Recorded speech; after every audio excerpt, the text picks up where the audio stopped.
प्रश्न आहे ते काही दिवसापासून सातत्याने यायला सुरुवात झाली आहे. याच्यावर थोडासा उहापोह होऊ घातलेला होता. तेही 2 दिवस गेले. म्हणून आज हा प्रश्न आपण या ठिकाणी निश्चितपणे घेऊया आणि प्रश्नकर्त्यांचं सर्वप्रथम नेहमीसारखंच मी स्वागत करतो, की तुमच्या प्रश्नांचं स्वागत आहे आणि कृपा करून याच्याबद्दल कुठलाही गैरसमज नको, की संविधान पारायण हे काही विशिष्ट याला सेक्शन्सला विशिष्ट अनुच्छेदाला वर्ज्य आहे, हे स्पर्श करत नाही असं नाही. संविधान जसं सुरुवातीपासून मी सांगत आलोय, तुमच्या जीवनाच्या प्रत्येक अंगाला, तुमच्या जीवनाच्या प्रत्येक आविष्काराला स्पर्श करणारं हे विधान आहे आणि हे विधान आहे. कायदा आपलं जीवन कसं नियंत्रित करतो. म्हणजे फार जुनी एक म्हण आहे, की man is meant for law, law is not meant for man. Laws are meant for man, man is not meant for law. या 2 वाक्यांमध्ये बरचसं द्वंद्व अगदी जागतिक स्तरावर सुद्धा होतं. कायदा हा माणसासाठी आहे, की माणूस कायद्यासाठी आहे?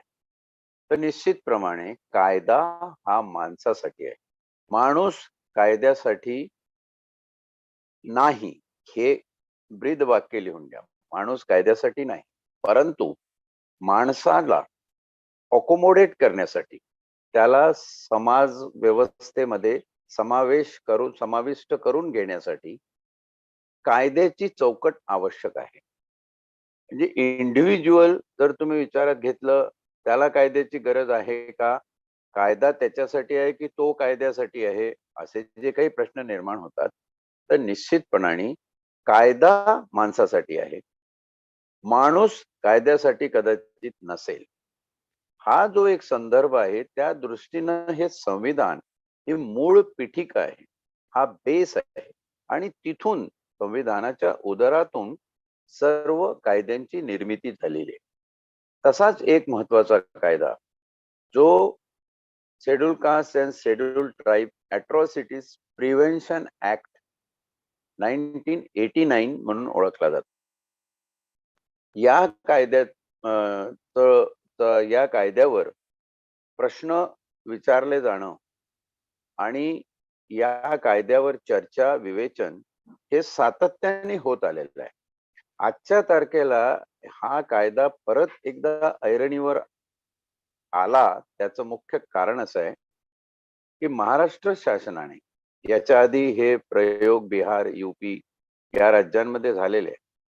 महाराष्ट्र शासनाने या कायद्यामधली एक प्रोव्हिजन बदलण्याचा ठराव पास केलेला आहे आणि ती प्रोव्हिजन आहे, की या कायद्यामध्ये जे तपासी अधिकारी असावेत, ते तपासी अधिकारी केंद्र शासनाच्या नेमलेल्या नियमांप्रमाणे डीवायएसपी दर्जाचे असावे.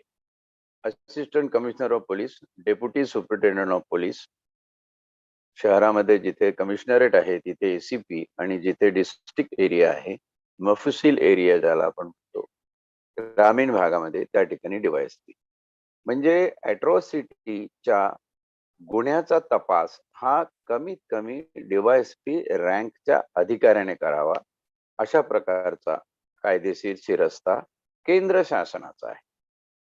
आता केंद्र शासनाला हे का करावंसं वाटलं आणि आता राज्य शासनाला डीवायएसपीची रँक अवनत करून पोलीस निरीक्षक किंवा सहाय्यक पोलीस निरीक्षक, पीआय किंवा एपीआय या दर्जाच्या अधिकाऱ्यांना या गुन्ह्याचे सगळे तपास देण्यात यावे असं का वाटतं आणि त्या दृष्टीनं केंद्र शासनाचा शिरस्ता बदलून राज्य शासन या कायद्यामध्ये बदल करू शकतं की नाही करू शकत, हा मुख्य प्रश्न आहे. आणि जर राज्य शासन बदल करू शकत असेल, तर तो याच वेळी का, याआधी का होऊ शकला नाही? राज्य शासनाकडे हा बदल करून आणण्याची काय कारण मीमांसा उपलब्ध आहे? त्यांनी कुठल्या प्रकारची कारणं समोर आणलेली आहे आणि त्यासाठी केंद्र आणि राज्य याच्यामध्ये काही संघर्षाची चिन्ह आहेत का? हा मुद्दा उद्या सर्वोच्च न्यायालयाकडे जाऊ शकतो का? आणि या मुद्द्यावरून समाजाच्या विविध क्षेत्रांमध्ये, विविध प्रवर्गांमध्ये काही वैचारिक, काही चळवळीची घुसळण होणार आहे का? या दृष्टीने याच्याकडे बघणं फार आवश्यक आहे.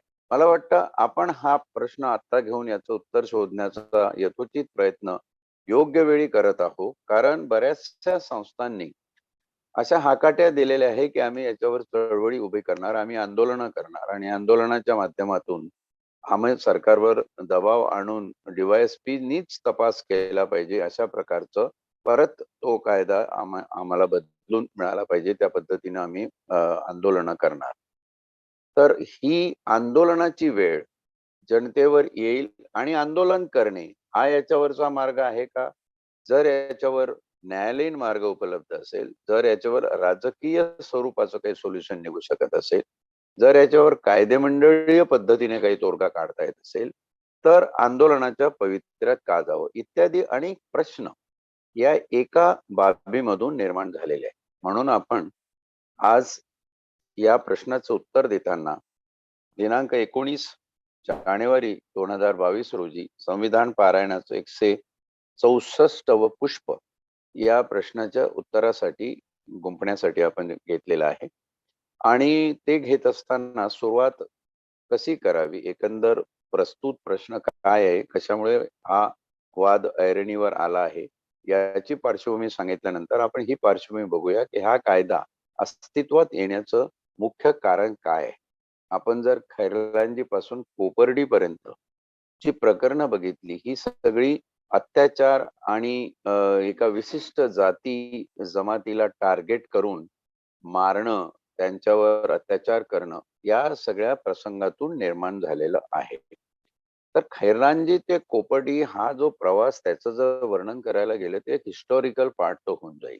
त्याच्या आधी आपण हे बघूया, की हा कायदा मुळात अस्तित्वात का आला आणि तो कशामुळे आला. तर 1955 साली ज्या काही दलितांवर अत्याचाराच्या घटना होत होत्या, त्या लक्षात घेता protection of civil right act, civil rights protection act 1955 ही या कायद्याची सगळ्यात पहिली मूळ भूमिका आहे. आता हे का निर्माण करावं लागलं? हे निर्माण करण्यासाठी आपली सामाजिक मानसिकता ही कारणीभूत ठरली आहे. जसं 1986 मध्ये आपल्याला हुंडा प्रतिबंध कायदा करावा लागला. कारण ही मानसिकता होती, की लग्न झाल्यानंतर महिलेकडून पुरुषाला काहीतरी हुंडा मिळाला पाहिजे, डावरी मिळाली पाहिजे आणि ते मिळत नसेल तर तिचा छळ होणार. पण डावरी मिळाली पाहिजे हा मुळात तुमचा अधिकार आहे का? तो नसेल तर त्यासाठी होणारा छळ हा कायदा करून थांबवता येतो. पण खऱ्या अर्थाने हुंडाबळीचा कायदा केल्यावर हुंडाबळी थांबलेत का? तर आपल्याला चित्र दिसतं की नाही थांबले. तसंच अॅट्रॉसिटी कायद्याबद्दलचं काहीसं चित्र आज समाजासमोर आहे. हा कायदा निर्माण होण्याची भूमिका जर बघितली तर समाजामध्ये खालच्या जातीतल्या लोकांची हेटाळणी करण्याची उच्चवर्णीय मानसिकता या ठिकाणी आपल्याला लक्षात घ्यावी लागेल. कायदा असू द्या, काही असू द्या, हिणवण्यासाठी जातीची उतरंड वापरायची. मी तुमच्या जातीपेक्षा वरच्या जातीवर प्रस्थापित आहे, म्हणून मी तुमच्यापेक्षा माझ्याकडे काही असो नसो पण जात भेदाच्या माध्यमातून श्रेष्ठ आहे. आणि हे श्रेष्ठत्व जेव्हा तुमच्या पर्सनॅलिटीमध्ये रत होतं, तेव्हा तो श्रेष्ठत्व गंड निर्माण होतो. आणि मी अमुक जातीचा आहे, मी अभिजन आहे आणि हे बहुजन आहेत. मग ते कितीही हुशार असो, कितीही श्रीमंत असो, काही असो, तरी त्यांना खालच्या नजरेने बघणं, हिणकस दृष्टीने त्यांच्याकडे, त्यांच्या सगळ्या व्यवहाराकडे बघणं, त्यांच्यातले आपले व्यवहार असतील तर ते व्यवहार कुठेतरी उंबरठ्या बाहेर असू देणं, उंबरठ्यात आले तरी हॉल किंवा एका पडवीपर्यंत त्यांच्या व्यवहाराची मर्यादा सीमित ठेवणं वगैरे वगैरे, हे जे सगळे प्रकार आलेले आहे, हे आपल्या चातुर्वर्ण पुरस्कृत जात व्यवस्थेच्या उतरंडीने आपल्या मानसिकतेत निर्माण केलेल्या श्रेष्ठत्व गंड आणि त्याच बरोबरीने निर्माण झालेला न्यूनगंड या 2 संकल्पनाच्या मधनं आलेले आहे. न्यूनगंडही त्याला तेवढाच रिस्पॉन्सिबल.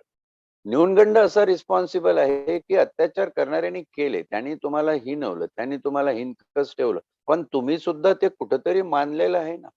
किंबहुना ते मानावंच लागलं. म्हणजे आता गावकुसाच्या जागी बघा तर सगळ्या दलित वस्त्या या गावाच्या एका बाजूला आहेत.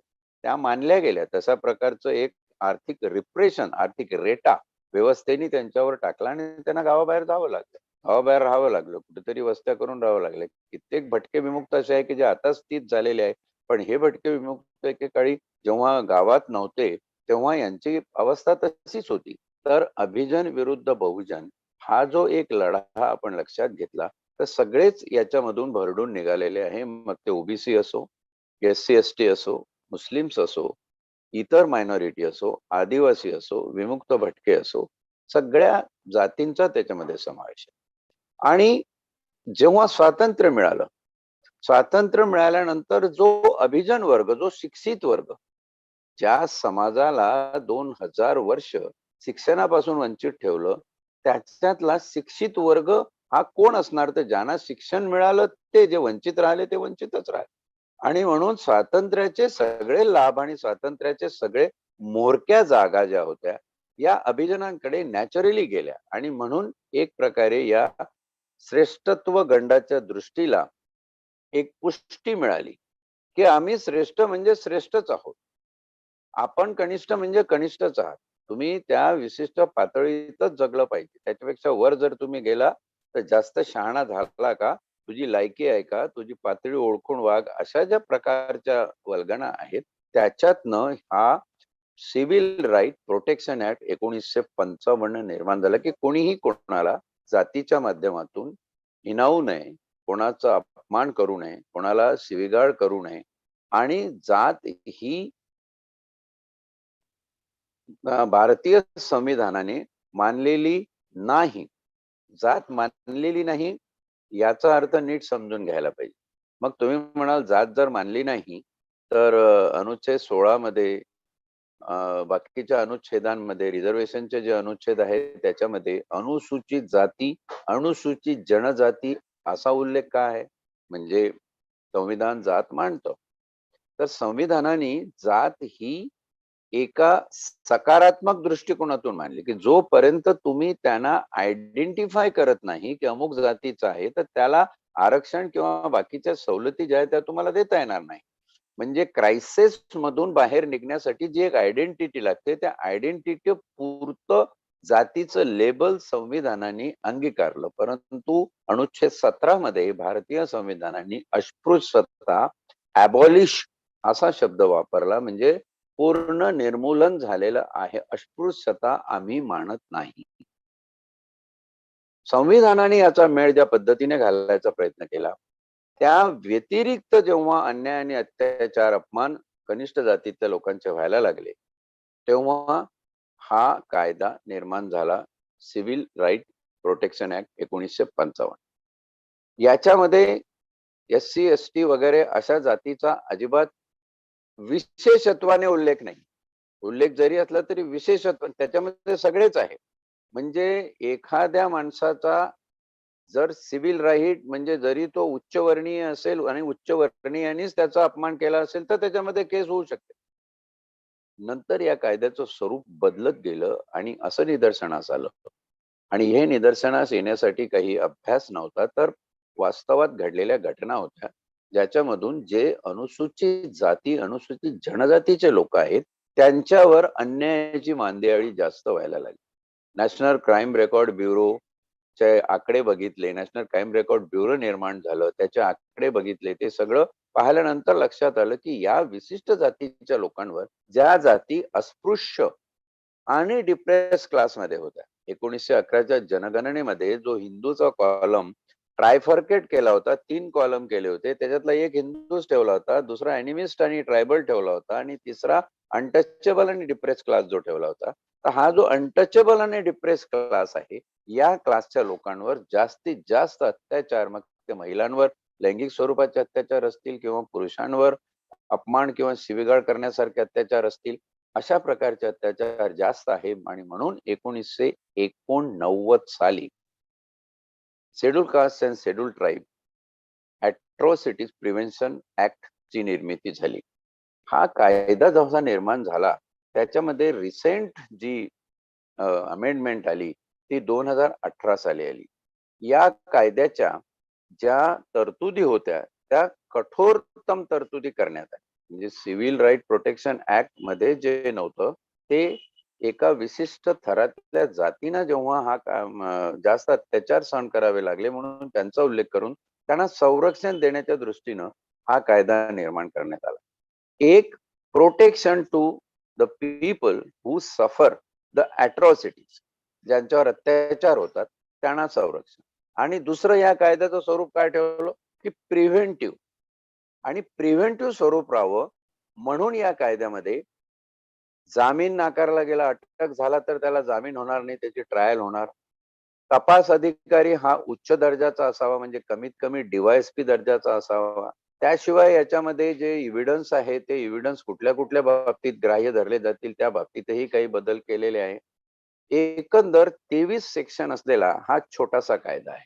आणि हा कायदा निर्माण झाल्यानंतर तुम्हाला आठवत असेल की जेव्हा एखादी गोष्ट चेंडू सारखी आपण खाली पाडतो ती उसळते, तशा प्रकारे समाजामधून काही पॉझिटिव्ह प्रतिक्रिया येण्याऐवजी निगेटिव्ह प्रतिक्रिया जास्त आल्या की यांना प्रोटेक्शन दिलं गेलं. आणि त्या निगेटिव्ह फिलिंग्स ज्या इतर समाजामध्ये उच्चवर्णीयामध्ये आल्या त्याचं एक महत्वाचं कारण हे आहे की अनेक ठिकाणी या कायद्याचा दुरुपयोग सुद्धा होऊ लागला. कारण नसताना अॅट्रॉसिटी मध्ये शिक्षा आहे, अॅट्रॉसिटी मध्ये कडक शासन होतं म्हणून अॅट्रॉसिटीच्या केसेस चुकीच्या पद्धतीने सुद्धा लावल्या गेल्या असे काही पर्सेंटेज आहे आजच्या तारखेत.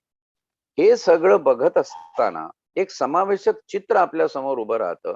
ते समाजाच्या चालू असलेल्या रूढी परंपरागत मानसिकतेचं. ही मानसिकता सर्वात प्रथम लक्षात घेण्यासारखी याच्यासाठी आहे की आपण कायद्याच्या खाणाखुणांवरती नंतर येऊ, कारण सामाजिक मानसिकतेचं प्रतिबिंब त्या कायद्यामध्ये पडलेलं आहे. किंबहुना ते नसतं तर कायद्यातल्या तरतुदी इतक्या स्टिंजंट, इतक्या कठोर झाल्या नसत्या. पण कठोर एका बाजूला तरतुदी केल्यानंतर समाजाच्या मानसिकतेमध्ये फरक पडतो का? तर खरेपणाने स्वीकारावं असं सत्य उत्तर आहे नाही, नाही पडत. उलट समाजामध्ये दुही-तिही जास्त प्रमाणात वाढत जाते आणि अशा वेळी काय करावं? हा एक मोठा प्रश्न आहे. आणि म्हणून ते जे सुरुवातीचं वाक्य आहे की कायदा हा माणसासाठी की माणूस हा कायद्यासाठी, तर कायदा माणसासाठी असतो, माणूस कायद्यासाठी नसतो. माणसाच्या अभिव्यक्ती आणि आविष्कार, त्याची मानसिकता, त्याची विचार करण्याची पद्धत जर विचारात घेतली तर जगात आजपर्यंत असं कुठलंही संविधान किंवा जगात आजपर्यंत असा कुठलाही कायदा झाला नाही की जो माणसाचे सर्व व्यवहार अगदी पाहिजे तसे चाकोरीबद्ध करू शकेल. तुम्हाला माणूस हा पूर्णतः 100% चाकोरीबद्ध करताच येत नाही. एवढा नानाविध आविष्कारी असं हे अस्तित्व भूतलावरचं मानवी अस्तित्व आहे. आणि म्हणून याचा विचार करत असताना सामाजिक मानसिकतेतून जर काही प्रश्न निर्माण होत असतील आणि तुम्हाला वाटत असेल की कायदा केल्याने ते प्रश्न सुटतात, तर कायदा केल्याने ते प्रश्न खऱ्या अर्थाने सुटत नाही. कुठल्याही कायद्याने समाजाची मानसिकता बदलली असं आजवर झालेलं नाहीये. अॅट्रॉसिटीच्या बाबतीत तुम्ही म्हणाल, तुम्ही अॅट्रॉसिटीच्या बाबतीत वन साइड असं बोलताय. माझ्याकडे हे बोलण्याला आधार आहे की 1986 साली जो हुंडाबळी प्रतिबंध कायदा आम्ही काढला आणि त्यानंतर 2005 साली आपण डोमेस्टिक व्हायलन्स ऍक्ट हा काढला. घरामध्ये होणारे व्हायलन्स, स्त्रिया आणि लहान मुलं, पॉक्सो काढला. त्या 86 ते 2005 पर्यंत भारतातल्या संसदेमध्ये महिला आणि बालकांच्या संरक्षणासाठी 22 कायदे निर्माण करण्यात. म्हणजे एक कायदा केला त्याच्याने समाजाची मानसिकता बदलली का? नाही बदलली. मग घरामधले अत्याचार प्रतिबंध कायदा तो काढावा लागला. Domestic violence act, prevention act तो काढावा लागला. हे कशाचं द्योतक आहे? हे याचंच द्योतक आहे की कायद्याने समाजाची मानसिकता बदलत. मग प्रश्न हाही येतो की समाजाची मानसिकता बदलते ती कशाने? समाजाची मानसिकता बदलते प्रबोधनाने. पण प्रबोधन कुठलं?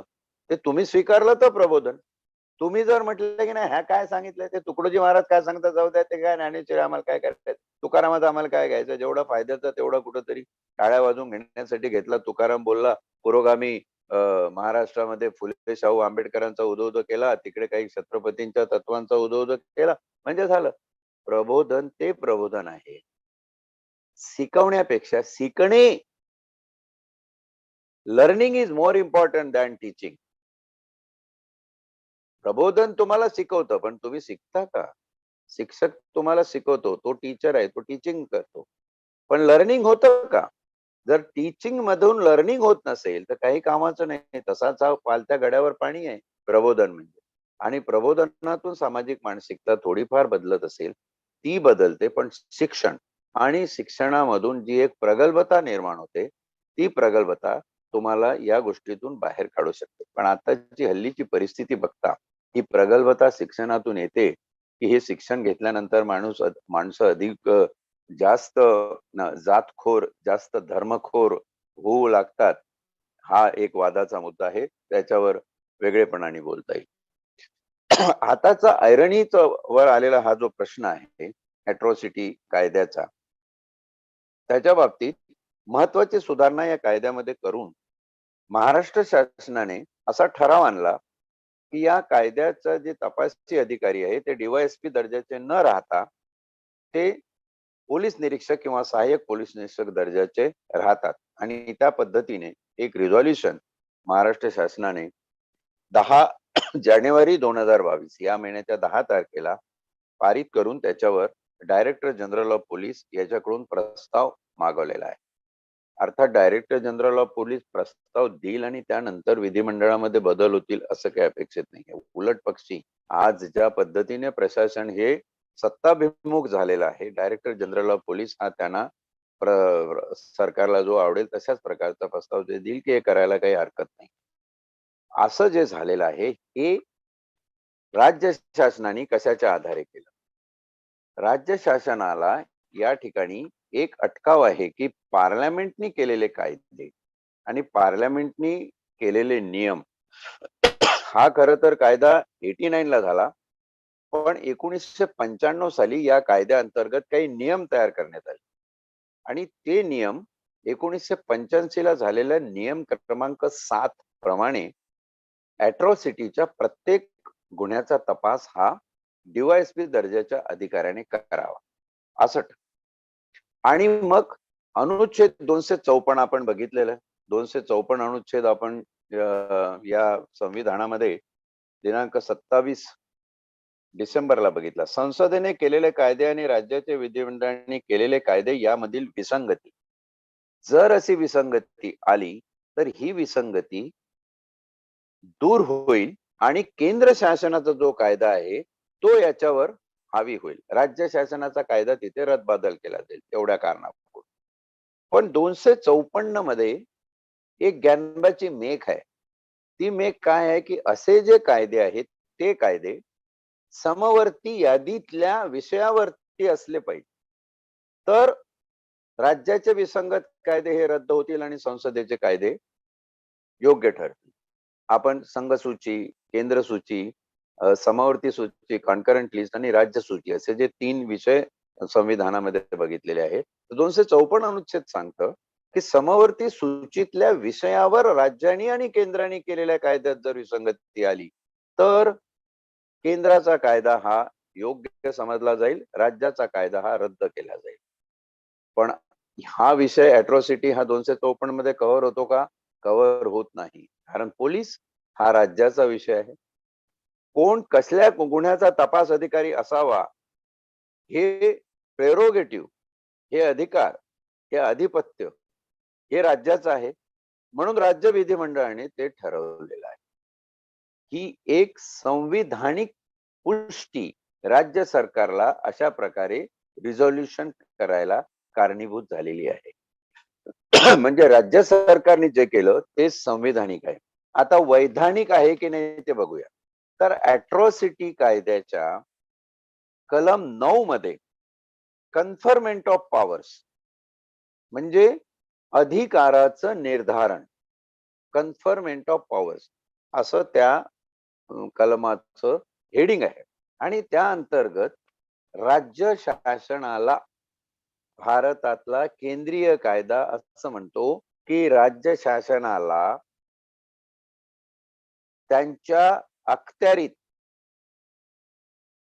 तपास करणे, अरेस्ट करणे व खटला चालवणे याबाबत केंद्र शासनाच्या दिलेल्या नियमाप्रमाणे तरतुदी करण्याचा किंवा त्याच्यामध्ये यथायोग्य बदल करण्याचा अधिकार आहे. कॉन्टेक्स्ट ऑफ द लॉ जर इथे लक्षात घेतला की हे सेक्शन 9 जर राज्य सरकारला अधिकार देत आहे तर कुठल्या बाबतीत अधिकार देतं की कायद्याची मूळ पीठिका तिला हात न लावता तुम्ही हे करा. मग हा प्रश्न येतो की डीवायएसपी दर्जाच्याच अधिकाऱ्याने गुन्ह्याचा तपास करावा अॅट्रॉसिटीच्या, हा कायद्याचा मूळ हेतू आहे का?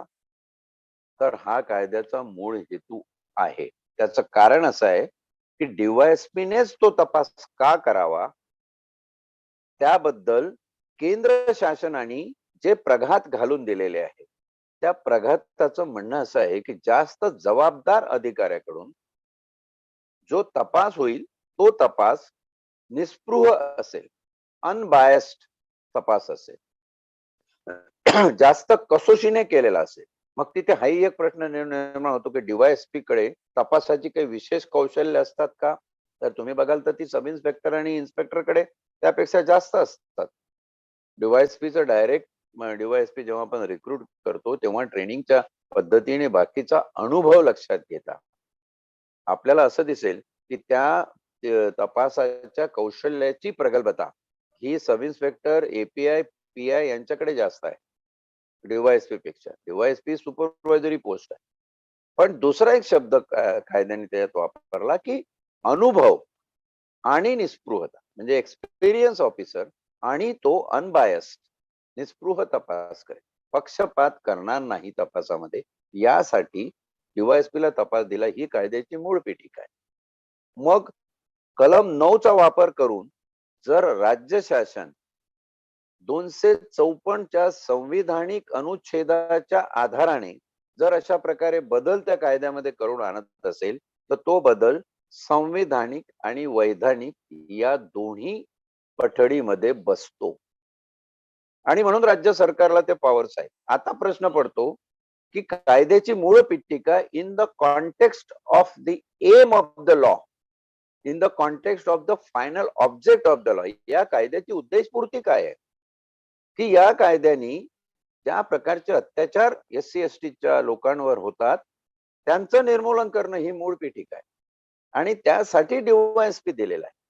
तर हा प्रश्न मग इथे येतो कॉन्स्टिट्यूशनल मॉरॅलिटीचा की भारताच्या संविधानाबद्दल तुमची नैतिक पातळी किती उच्च दर्जाची आहे.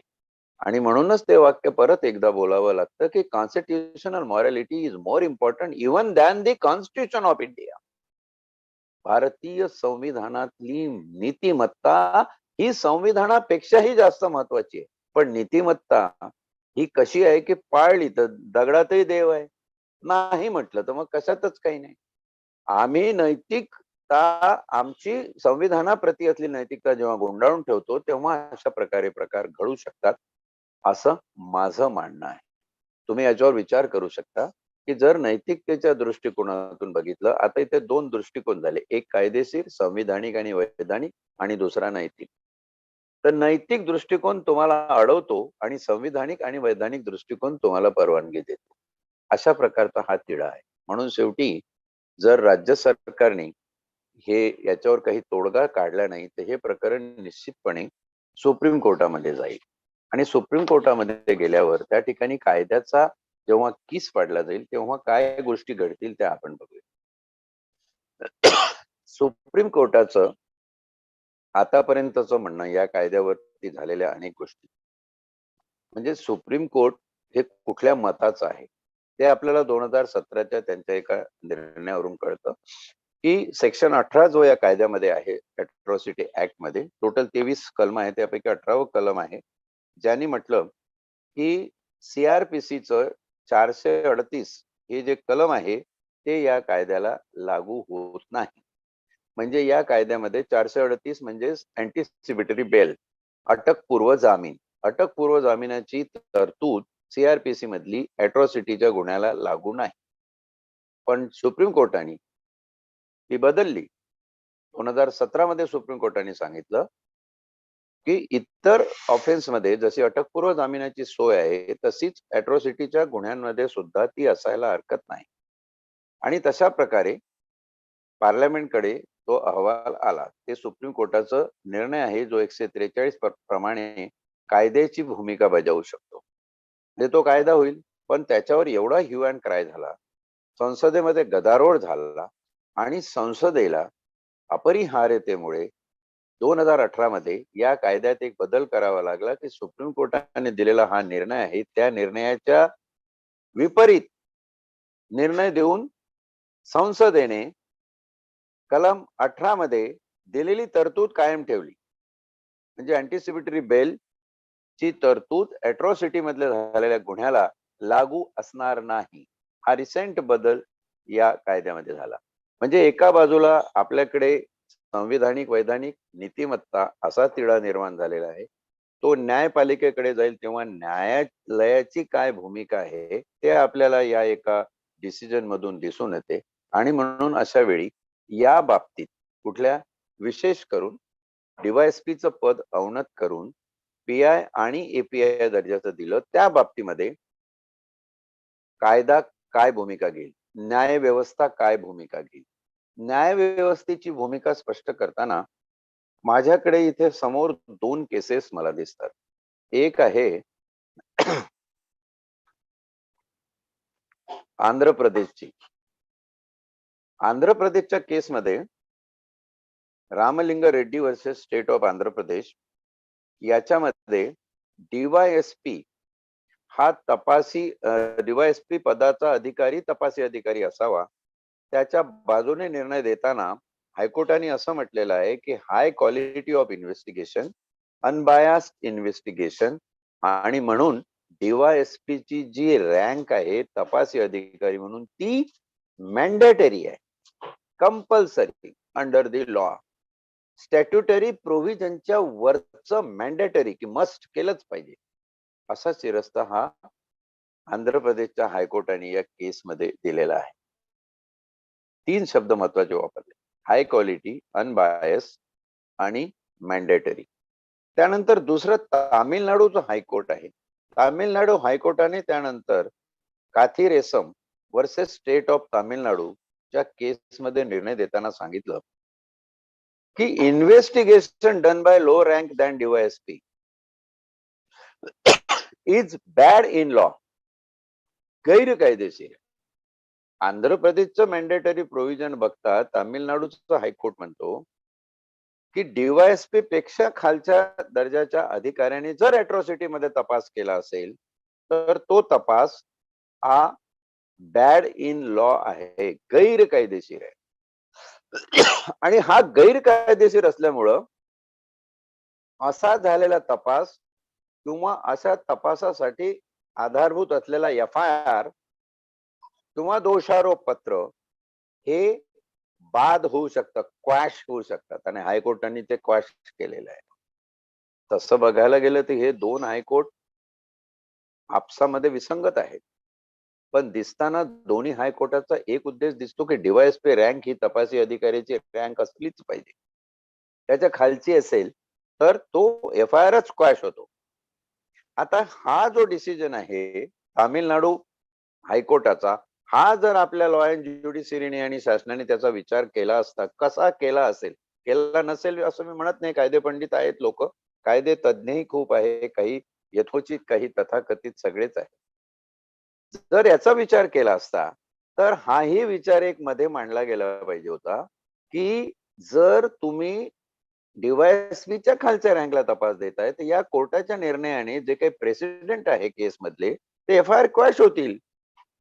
आणि मग हाही प्रश्न निर्माण होतो की हे करत असताना तुमचा समाज कल्याण विभाग जो आहे, जी नोडल ऑथॉरिटी आहे अॅट्रॉसिटी कायद्यासाठी, त्यांच्याकडे काही विचारणा झाली आहे का? ते याच्यामध्ये त्यांचं मत काय आहे ते आजमावलेलं आहे का? कायद्याच्या लॉ अँड ज्युडिशरीचं मत काय आहे ते आजमावलेलं आहे का? निस्पृहपणे एखादी समिती स्थापन करून माननीय न्यायाधीश जे सिटिंग जज आहे हायकोर्टाचे कमीत कमी त्यांच्या अखत्यारीत एखादी समिती नेमून त्या समितीचं काही म्हणणं आपण विचारात घेतलेलं आहे का? या सगळ्या गोष्टी हे सगळे प्रश्न त्यातून निर्माण होतात. राज्य शासन काय म्हणतं, की डीवायएसपी रँकच्या अधिकाऱ्याला काम खूप आहे आणि डीवायएसपी रँकच्या अधिकाऱ्याला काम खूप असल्यामुळे त्याच्यावर ओव्हरबर्डन होतं म्हणून खालच्या अधिकाऱ्यांना आम्ही हे देतोय. तर खालच्या अधिकाऱ्यांना मला सांगा, डीवायएसपीला जर काम 80% असेल तर खालच्या अधिकाऱ्यांना 180% काम आहे हो. ते अधिकारी जास्त व्यस्त आहे. किंबहुना आज आज जे काही आपण बघतोय हुलिगन टाइप राजकारण चालू आहे रस्त्यावरचं. कोण कोणाला काय बोललं आणि कोण कोणाला काय बोललं दिवसभर त्याच्यावर कथ्या ते पोलीस अधिकारी बंदोबस्तामध्येच असतात. ते कधी तपास करतील आणि काय करतील. त्या दृष्टीनं डीवायएसपी ही रँक आहे. दुसरा एक प्रश्न शासनासमोर फार गंभीर रीतीने या ठिकाणी उभा केला जातो. तो प्रश्न असा आहे, की ताडा कायदा होता. त्यानंतर आता मोका आहे, एमसीओसी आहे, एनआयए आहे. या सगळ्यांमध्ये अशा स्पेशल रँकचं प्रोव्हिजन केलेलं आहे, की आय-पी-एस अधिकाऱ्याकडे दिलेली स्टेटमेंट ही कोर्टामध्ये पुरावा म्हणून ग्राह्य धरल्या जाते. म्हणजे सेक्शन 25 जो इंडियन एव्हिडन्स ऍक्टचा आहे तो सांगतो, की पोलिसांसमोर दिलेली जबानी हे कायद्यात पुरावा म्हणून ग्राह्य धरल्या जात नाही. त्याला विसंगत असलेली, की आय-पी-एस अधिकाऱ्याला जर जबानी दिली, तर त्या पोलीस अधिकाऱ्याकडे दिलेली जबानी कोर्टात पुरावा म्हणून. असा स्पेशल प्रोव्हिजन आपण केलेले आहे. शिवाय सी मध्ये तर तुम्ही धडधडीत प्रोव्हिजन प्रिव्हेंटिव्हच्या बाबतीत केलेली आहे, की सगळे 107, 108, 109, 110 जे सीआरपीसीचे सेक्शन आहे त्यांच्यामध्ये गुड बिहेवियरचे बॉन्ड असतील ज्याला आपण चॅप्टर केसेस म्हणून म्हणतो, ओळखतो. त्या चॅप्टर केसेस निकाली काढण्यासाठी तुम्हाला एसीपी डीवायएसपीचीच रँक लागते. हे सीआरपीसीच्या याच्याप्रमाणे होतं. बाकीच्या विशेष कायद्यामध्ये प्रावधान आहे आणि असं असताना याच कायद्यामधली डीवायएसपीची रँक तुम्ही बदलून खालच्या रँकला तपास का देत आहात हाही प्रश्न या ठिकाणी शासनाच्या समोर उपस्थित केला जातो. आता या कायद्याचे अंमलबजावणीसाठी जे काही बाकीचे शिरस्ते आहे, की दर महिन्याला कलेक्टरकडे एक मीटिंग झाली पाहिजे, त्यानंतर समाज कल्याण खात्यात झालं पाहिजे, हे झालं पाहिजे, ते या माझ्या माहितीप्रमाणे कुठेही निटोपाट होत नाही, पाळल्या जात नाही. त्याला जबाबदार आमचीच लोक आहेत, त्याला जबाबदार प्रशासनात ते लोक आहेत, त्याला जबाबदार जनता आहे. आपण झोपकाढूपणा करतो आणि म्हणून शासनाने असे निर्णय घ्यावे लागतात. शासनाचा निर्णय हा योग्य आहे की नाही? डीवायएसपीच्या रँक व्यतिरिक्त दुसऱ्या रँकने तपास करावा की नाही? हे जे आपण जेव्हा बघतो, तेव्हा हा उद्या न्यायालयात गेल्याशिवाय राहणार नाही. आणि न्यायालयात हा प्रश्न गेल्यानंतर त्या ठिकाणी काय उहापोह होईल किंवा उगाच काहीतरी कुठं गुऱ्हाळ कायदेशीर बाबीचं उडवल्यापेक्षा तसेही आरक्षणाचे घोळ ओबीसीचं असो, मराठा आरक्षणाचं असो, प्रचंड प्रमाणात न्यायालयीन लढाईच्या गुंत्यामध्ये गुंतलेला आहे. त्याच्यामध्ये अजून एक गुंता. त्यापेक्षा कुठेतरी जनकल्याणकारी राज्य आपण निर्माण करावं आणि सोशल जस्टिस या ठिकाणी प्रस्थापित व्हावा. या कायद्याचं स्वरूप जेव्हा atrocity act versus social justice असं मानलं गेलं, तेव्हा अॅट्रॉसिटी कायद्याने सोशल जस्टिस हे एक अंतिम ध्येय ठेवलेलं आहे. त्या ध्येयाप्रत आपण जाऊ शकतो की नाही जाऊ शकत हे आपण बघायला पाहिजे. पण याच्यामध्ये तुंबळ राजकारण होतं. मुलायम सिंगांचं युपीचं उदाहरण आहे, की ज्या माणसाने म्हटलं, की अॅट्रॉसिटीचा कायदा बीएसपीचं सरकार असताना त्यांनी असं सांगितलं, की अॅट्रॉसिटीचा कायदा हा काढूनच टाकला पाहिजे. असे काही अत्याचार वगैरे होत नाही आणि झाले तरी जे नॉर्मल कायद्याच्या पठडीमधल्या ज्या केसेस आहे, त्याच्यामध्ये त्याचा निपटारा होईल. या विशिष्ट कायद्याची गरजच नाही आणि तेच आता अॅट्रॉसिटीचा कायदा झाला पाहिजे किंवा संसदेमध्ये असताना अॅट्रॉसिटीमध्ये अँटिसिपेटरी बेलची प्रोव्हिजन अजिबात ठेवायची नाही म्हणून हा खट्या मारतात. तर राजकीय फोरम मधून हा प्रश्न सुटण्यासारखा नाही. हा प्रश्न कायदेशीररित्याही सुटण्यासारखा नाही. संविधानिक आणि वैधानिक मार्गानेही सुटण्यासारखा नाही. हा प्रश्न न्यायाच्या लढाईने सुटेल की नाही त्याची काही गॅरंटी नाही. आणि राजकारणातून नाही सुटत, न्यायालयातून नाही सुटत, कायदेविषयक विधानसभा आणि संसदेतून सुटत नाही. आणि मग लोकांना असं वाटतं की आंदोलनातून आणि उग्र आंदोलनातून हा प्रश्न सुटेल. अशी काही उदाहरणं म्हणून तुम्ही देऊ शकता. त्यावेळी आंदोलनं झालेली आहे. शेतकऱ्याचं आंदोलन एक त्यापैकी चांगलं उदाहरण देता येईल. पण आंदोलनातून प्रश्न सुटेलच त्याचीही गॅरंटी नाहीये. आणि म्हणून हा प्रश्न खऱ्या अर्थाने जर सोडायचा असेल, तर संविधानाप्रती असलेली आपली मॉरल रिस्पॉन्सिबिलिटी याचा एकदा नव्याने विचार झाला पाहिजे आणि तो राज्य शासनाने करावा. राज्य शासनाने जनताभिमुख राज्यकारभार करावा. पार्टी प्रचूर राजकारण करू नये. हे आताच तुम्हाला करावं असं वाटलं ते का करावं असं वाटलं? आताच पोलीस ओव्हरबर्डन झाले एवढे अरे मी 38 वर्ष पोलीसमध्ये काढली. तुम्हाला सांगतो कुठलाही कालखंड आयुष्यातला माझ्या असा नव्हता, की ज्या कालखंडामध्ये पोलीस अधिकारी ओव्हरबर्डन नव्हते. महाराष्ट्रातलं नाही अख्ख्या भारतातलं कुठलं राज्य मला दाखवा की जिथला पोलीस अधिकारी म्हणेल की मी ओव्हरबर्डन नाहीये. जगातला दाखवत. या सर्व्हिसेसचं स्वरूपच तसं आहे. आणि म्हणून त्याच्यातून मार्ग काढत असताना आपल्याला सामाजिक मानसिकता, घटकावर होत असलेले अत्याचार जे आतापर्यंत थांबले नाही, दिवसेंदिवस दलितांवरील अत्याचाराच्या संख्या जर वाढत असतील, तर आपण काय करतोय?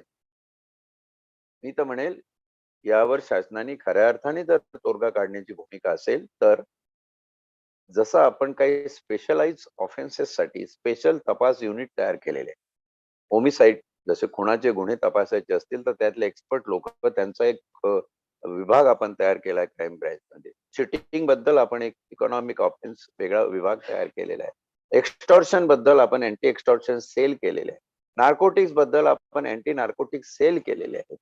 तसा ऍट्रॉसिटी आणि जातनिहाय होणारे जे अत्याचार आहे ते बघण्यासाठी एक स्वतंत्र जिल्ह्यामध्ये डीवायएसपीचं युनिट करावं आणि तो त्याच्यासाठी जबाबदार असेल. त्यांनी त्या प्रकारचं प्रशिक्षण प्रबोधनापासून सगळी कामं तपासापासून ती त्यांच्याकडे द्यावी आणि अशा प्रकारे हा प्रश्न जनताभिमुख मार्गाने सोडवावा, नैतिकतेतून सोडवावा. कायदेशीर प्रश्नाची उगाच ढवळाढवळ करून याच्यामध्ये कॉम्प्लिसिटी करू नये आणि धूळफेक होईल जनतेची असंही काही करू नये. एवढी माझी प्रांजळ विनंती या संविधान पारायणाच्या माध्यमातून शासनाला आहे, जनतेला आहे आणि जे आंदोलनाची भाषा करतात त्यांनाही मी आत्मपरीक्षणाचा सल्ला देईल की आंदोलनातून हा प्रश्न सुटणार असेल तर देव तुमचं भलं करू, नक्कीच तुम्ही प्रयत्न करा, पण आंदोलनातून हा प्रश्न सुटणार नाही. हा प्रश्न राजकीयच माध्यमातून राजकीय नैतिक राजकारणामधूनच सुटू शकेल. नैतिक राजकारण कसं निर्माण होईल? कारण राजकारण हे प्रस्थापितांचे आहे. त्यामुळे गैरप्रस्थापितांवर अन्याय हे होत राहतात. ही मांदियाळी चालत आलेली आहे. म्हणून जे लोक डिझर्व करतात असे लोक, जसं बाबासाहेब म्हणायचे की तुम्ही शासनकर्ती जमात व्हा. छत्रपतींनी तो पायंडा घालून दिलाय की 18 पगड जातीचं सरकार होऊ शकतं. मग हे तुमचे प्रस्थापित आले कुठून आणि घराणेशाही कुठून आली? मूळ कुठं आहे प्रश्नाचं ते जर एकदा समजलं तर मला वाटतं उत्तर समजेल. प्रत्येकाच्या आपापल्या अभिव्यक्ती आहे. तुमच्या अभिव्यक्तीवर विचार क्षमतेवर मी ही बाब सोडून या ठिकाणी विराम घेतो आणि आजच्या संविधान पुष्पामध्ये इथे थांबतो. धन्यवाद.